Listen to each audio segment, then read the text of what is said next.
भारत माता की, छत्तीसगढ़ महतारी की, छत्तीसगढ़ महतारी की। कौशल विकास को लेकर आयोजित आज के कार्यशाला में हम लोगों के बीच मंच में विराजमान हमारे प्रदेश के ऊर्जावान डिप्टी सीएम, जिनके पास कौशल विकास और रोजगार विभाग भी है, आदरणीय श्री विजय शर्मा जी, कौशल विकास एवं तकनीकी शिक्षा विभाग के सचिव डॉक्टर एस भारतीदासन जी, नीति आयोग दिल्ली से पधारी कौशल विकास के programme director doctor Sonia Pant ji, कौशल विकास विभाग के CEO Shri Vijay Dayaram, CM secretary Shri Rahul Bhagat ji और सभी अधिकारीगण। मुझे ज्ञात हुआ है कि आज का ये कार्यशाला कई सत्रों में चलेगा और इसमें हमारे कौशल विकास से संबंधित कई विशेषज्ञ भी आए हैं मध्य प्रदेश और उड़ीसा से, उनका भी स्वागत है। और जिनके साथ अभी एमओयू हुआ है, महिंद्रा एंड महिंद्रा, नांदी फाउंडेशन, नेस्कॉम, उनके भी सभी महानुभावों का स्वागत है। और प्रदेश भर से आए हमारे प्रतिभागी युवा भाइयों और बहनों और मीडिया के साथियों, आज के इस कार्यशाला में आप सभी लोगों का मैं हृदय से अभिनंदन और स्वागत करता हूं। और ये जो कौशल विकास को लेकर आज का एक कार्यशाला आयोजित है, नीति आयोग भारत और भारत सरकार और हमारे छत्तीसगढ़ सरकार के कौशल विकास विभाग के संयुक्त तत्वाधान में, मैं उनका भी आभार करता हूं। कहे कि आज के इस समय में इसकी बड़ी आवश्यकता है। आज का ये कार्यशाला युवा, महिला और ट्राइबल, ये तीनों को फोकस करके उनके कौशल विकास के लिए रखा गया है। और हम सब जानते हैं कि हमारा ये देश विश्व का सबसे बड़ा युवा देश है, सबसे ज्यादा युवाओं की संख्या हमारे देश में ही है। और आज सबको सरकारी नौकरी देना संभव नहीं है, तो सबको रोजगार से जोड़कर उनको आर्थिक रूप से सशक्त बनाने का काम ही हम लोग कर सकते हैं। और बड़ा सौभाग्य का विषय है कि भारत सरकार में भी कौशल विकास मंत्रालय का अलग से गठन है, जिसके माध्यम से पूरे देश में युवाओं को प्रशिक्षित किया जा रहा है। 2013 से हम लोग भी अपने प्रदेश में, छत्तीसगढ़ में कौशल विकास के लिए काम कर रहे हैं। मुझे अच्छी तरह से मालूम है 2006 में हम भारतीय जनता पार्टी के प्रदेश अध्यक्ष थे, डॉक्टर रमन सिंह जी मुख्यमंत्री थे। तो एक बार हम लोग नवा साल में दीनदयाल शोध संस्थान, जो कि मध्य प्रदेश और उत्तर प्रदेश के बॉर्डर में है, वहां पर गए थे। और वहां पर हम लोग 3 दिन तक रहे थे। और वहां पर जो हम लोगों ने देखा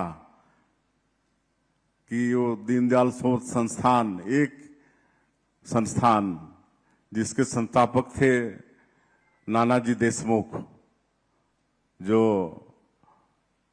सांसद थे कई बार के, और उन्होंने वो संस्थान खड़ा किया था। और हम लोगों को ज्ञात हुआ कि वो 500 गांव को गोद लिए हैं। और गोद लेने का मतलब कि 500 गांव का एक एक घर का एक एक परिवार का उनके पास डाटा था और उनका उद्देश्य था कि 500 गांव में हर परिवार आर्थिक रूप से डेवलप हो, उनके पास जो उनका खर्च है उससे ज्यादा आय हो और उनकी रुचि के अनुसार उनके पास जो आवश्यक संसाधन था स्किल करते हुए उनको मजबूत करने का काम वो संस्था कर रही थी। और 2006 तक हमको बताया गया हम लोगों की 80 गांव को आत्मनिर्भर कर चुके हैं, 80 गांव को। तो उसका मतलब ये नहीं था कि हर परिवार को नौकरी से जोड़े, लेकिन जिस परिवार के साथ जो भी था, बंजर भूमि थी तो वहां पर फलोद्यान, वृक्षारोपण, औषधि का पौधा लगा के, और वो दीनदयाल शोध संस्थान जो कई सौ एकड़ में है उसमें हर तरह का प्रशिक्षण का कार्यक्रम वहां पर दिया जा रहा था। हर्बल प्लांट लगाने से लेकर पशुपालन, गाय पालन, मछली पालन, हर चीज। तो मेरा इसका यहां पर जिक्र करने का आशय ये है कि एक व्यक्ति अगर ठान ले तो क्या कुछ नहीं कर सकता है। और आज जब हम 2025 में हैं तो आज 2006 की हम बात कर रहे हैं। उस समय 80 गांव एक संस्थान आत्मनिर्भर बना चुका था। आज तो और भी कितने गांव आत्मनिर्भर हो चुके होंगे। तो ये तो हमारी पूरी सरकार है, भारत सरकार है, छत्तीसगढ़ सरकार है। तो हम लोग चाहेंगे तो क्या कुछ नहीं कर सकते हैं। तो निश्चित रूप से ये जो कार्यशाला है जो आज दिन भर कई सत्रों में चलेगा और इसमें हमारे कौशल विकास के कितने विशेषज्ञ आए हैं, बड़ा ये सार्थक रहेगा ये कार्यशाला, ऐसा मैं समझता हूं। और इसका लाभ निश्चित रूप से हमारे छत्तीसगढ़ को मिलेगा। छत्तीसगढ़ में भी बहुत युवा हैं और आज मुझे बड़ी खुशी हुई जानकर कि महिंद्रा एंड महिंद्रा वालों के साथ एमओयू हुआ है। वो भी ट्रैक्टर बनाने का प्रशिक्षण हमारे बच्चों को देंगे। आज जहां हम लोग बात कर रहे हैं, ट्राइबल को फोकस कर रहे हैं इस कार्यशाला में। तो ट्राइबल, क्योंकि मैं भी उसी कौम से हूं, गांव का रहने वाला हूं, तो अच्छी तरह से मैं ट्राइबल लोगों की बात समझ सकता हूं, जान सकता हूं। आज जो ज्यादा पढ़ लिख जाते हैं ट्राइबल समाज से, तो कोई ना कोई नौकरी में जुड़ ही जाते हैं, लेकिन कई लोग फेल हो जाते हैं। कोई 12वीं फेल हो गया, कोई 10वीं फेल हो गया, कोई 8वीं तक ही पढ़ पाया। तो ऐसे लोगों को निश्चित रूप से जो आज एमओयू हुआ है महिंद्रा एंड महिंद्रा से, वो लोग ट्रैक्टर सिखाने का काम, मैकेनिक का काम करेंगे तो बहुत लाभ होगा। आज गांव-गांव में ट्रैक्टर है। आज गांव में भी लोग बैल छोड़ दिए हैं जोतना, काहे कि छोटा छोटा परिवार हो गया है। अगर बैल रखते हैं तो चराने की भी समस्या होती है, तो इसलिए वो ट्रैक्टर से खेती करना उनको आसान भी होता है और वो सस्ता भी होता है। तो ट्रैक्टर आज एक एक गांव में कई कई ट्रैक्टर हैं। तो निश्चित रूप से हमारे ऐसे क्षेत्र के बच्चे मैकेनिक का काम सीखेंगे तो बहुत उनको लाभ होगा। आज हम लोग जब गांव में देखते हैं, शहर में तो अलग बात है, लेकिन गांव में एक इलेक्ट्रिशियन खोजते हैं तो 2-2, 3-3 दिन वेट करना पड़ता है। प्लम्बर खोजते हैं तो 2-2, 3-3 दिन वेट करना पड़ता है। तो आज हम ऐसे ग्रामीण क्षेत्र में प्लम्बर, आपके इलेक्ट्रिशियन, इसमें भी हम लोग प्रशिक्षित कर सकते हैं हमारे बच्चों को। हालांकि आज हमारे छत्तीसगढ़ में लाइवलीहुड कॉलेज है, आईटीआई भी हम लोग हर ब्लॉक में करीब करीब स्थापित किए हैं। और इस साल आईटीआई को और मजबूत करने के लिए हम लोग बजट में प्रावधान भी किए हैं। आईटीआई हमारे मजबूत होंगे, वहां पर फैकल्टी होगी तो बच्चों को ज्यादा वहां पर सीखने के लिए अवसर मिलेगा। तो और मैं समझता हूं कि ट्राइबल लोगों को जब हम फोकस कर रहे हैं तो एक तो रुचि जानना पड़ेगा उनका, कहे कि रुचि के अनुसार ही उनको कौशल विकास देंगे और उसी में आगे बढ़ाएंगे तो फायदेमंद होगा।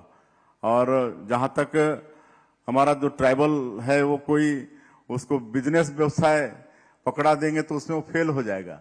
लेकिन अगर हम उनको पशुपालन, मत्स्य पालन, बकरी पालन ये सब में आगे बढ़ाते हैं, कहे कि वो रुचि का उनका विषय है, उन शुरू से ही वो जुड़े हुए हैं, तो उसमें अगर हम लोग आगे बढ़ाते हैं। और इस बार हम लोग छत्तीसगढ़ के बजट में ये मतलब बहुत बजट रखे हैं, बकरी पालन, मत्स्य पालन, मुर्गी पालन, इस सब के लिए भी। तो निश्चित रूप से उसमें उनको आगे बढ़ाया जाए, स्किलिंग किया जाए। पिछले दिनों का मेरा अनुभव है कि हम लोग सरकार के माध्यम से लोन तो पकड़ा दिए, टारगेट पूरा हो गया, उनको स्किल नहीं कर पाए तो सारे फेल हो गए। इसलिए अगर सरकार का कोई योजना है, लोन भी उनको देते हैं, तो उनको पहले स्किल कर लें, तब वो जाके सफल होगा। तो ये सब है। आज से मैं बहुत पहले की बात अगर करूंगा, क्योंकि मैं आज 35 साल हो गया है राजनीति के क्षेत्र में, और हमारे क्षेत्र में तो पीभीटीजी लोग भी बहुत हैं, कोरवा बिरहोर लोग हैं। उस समय की सरकार उनको सीधे बकरी पालन वगैरह दे दी, उनको कुछ अनुभव था ही नहीं, उसको मार के खा गए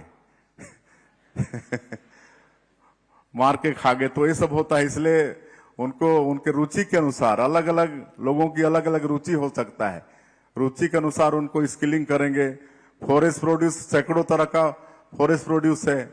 आज हमारे क्षेत्र में महुआ है। अब महुआ को उधर खाली वो लिकर बनाना जानते हैं, लेकिन आज थोड़ा स्किल डेवलपमेंट हुआ है। तो जसपुर में ही हमारा महिला हेल्थ ग्रुप की महिलाएं वहां पर जसप्योर के नाम से महुआ से लड्डू बना रही हैं, अचार बना रही हैं, कैंडी बना रही हैं। तो आज जो 40-50 रुपया किलो का महुआ है, वो आज 300, 400, 500 रुपया किलो बिक रहा है।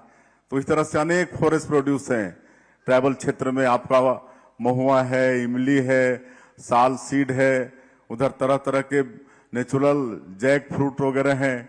तो ये सब में उनको हम लोग स्किलिंग करके ये सब उनको रोजगार पकड़ाएंगे तो निश्चित रूप से उसमें वो लोग सफल भी होंगे।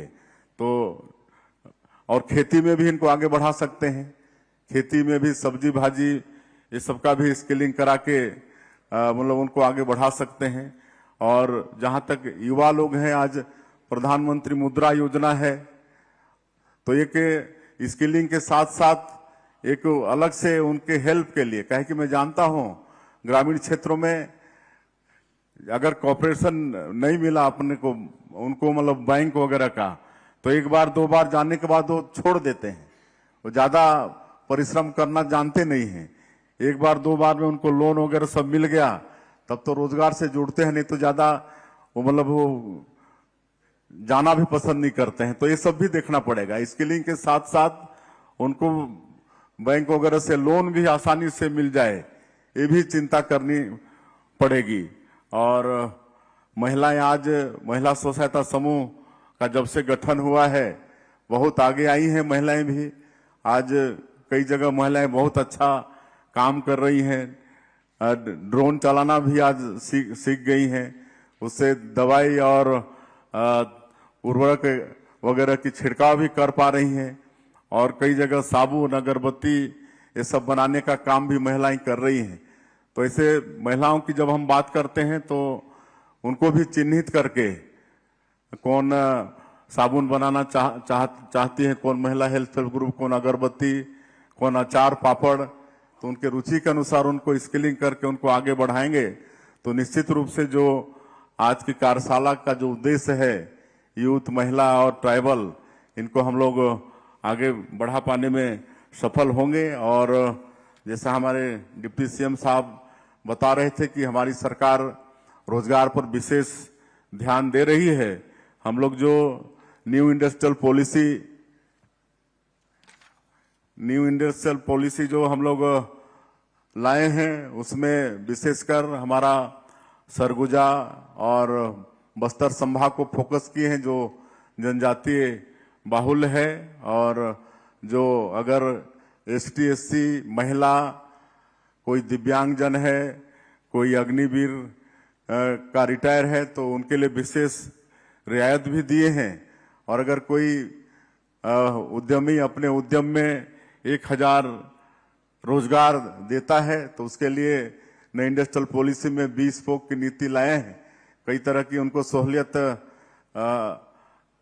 हम लोग दे रहे हैं, तो निश्चित रूप से इसका फायदा आने वाले समय में होगा, ऐसा हम समझते हैं। और आज नेस्कॉम और नंदी फाउंडेशन इनके साथ भी एमओयू हुआ है, उनका भी स्वागत अभिनंदन करते हैं। निश्चित रूप से उनका भी हमारे छत्तीसगढ़ को लाभ होगा। और चूंकि कई सत्र में आप लोगों का ये कार्यशाला चलने वाला है, इसलिए मैं आप लोगों का फिर से एक बार बहुत बहुत अभिनंदन स्वागत करते हुए, और ये कार्यशाला सफल हो, हमारे विशेषज्ञ लोगों की बातों को हमारे जो प्रतिभागी भाई बहन हैं अच्छे से सुने और आगे अपने जीवन में कोई न कोई रोजगार से जुड़े, ऐसा मुझे पूरी संभावना है। और ये सफल हो ये कार्यशाला, ऐसी शुभकामनाएं देते हुए मैं अपनी बात यहीं समाप्त करता हूं। जय हिंद, जय छत्तीसगढ़।